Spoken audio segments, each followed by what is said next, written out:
Hi everyone. I decided to make our own video on Sordaria squash because I know we all have challenging times during the lab, and I do have challenging time to do the squash as well. But gradually I found a method that may be helpful and also learn from other classmates when we talk about the experiences. So I like to make our own video to share it.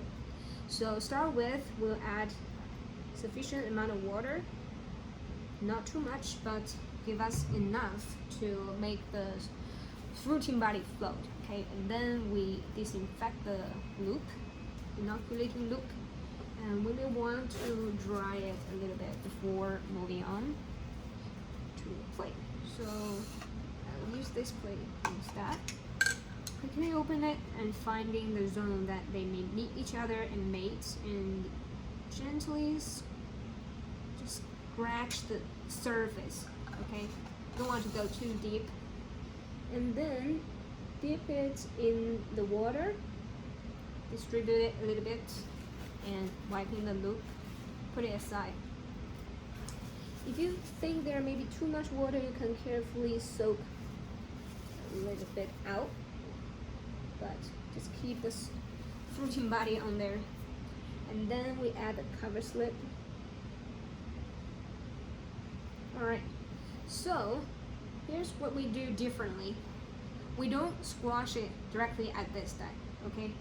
We directly observe it under the microscope without squash, without typing, without disrupting it. So we can use the lowest magnification 4x to locate the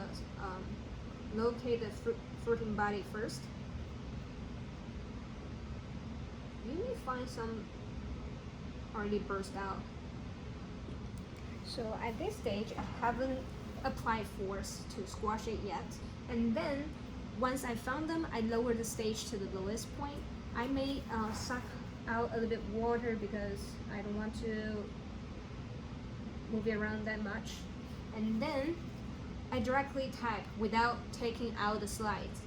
Okay, usually it's in the center of the light source.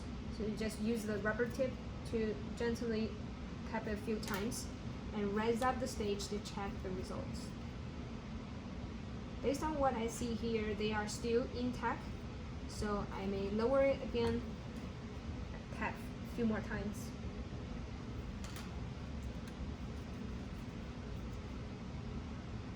Now in my view, they kind of started to bursting out.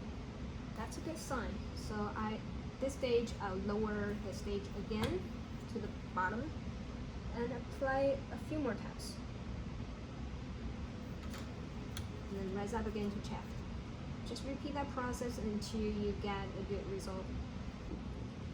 Okay, after repeat the tapping multiple times on the same one, I keep tracking off, and then eventually you may find very beautiful ones for your counting purpose, as I shown in here, the image for the 10x and 40x. However, this one may be a 10 crossed with 10, so we didn't see the recombination even here, but I would say this is a pretty good quality bursting. And here is another example. So to recap the steps, we add 1 drop of water, or 2 if you want. Put the fruiting body in the water, put the cover slip on, then directly observe them under the microscope at 4x objective lens without doing any squash.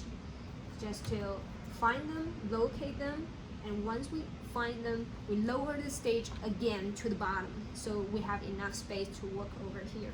Then we use the rubber tip to tap in the centers. Usually the center is the focusing area. Okay, we just tap the center of the light source to try to squash it, and then after a few taps, you just rise up the stage to check again on the squash results.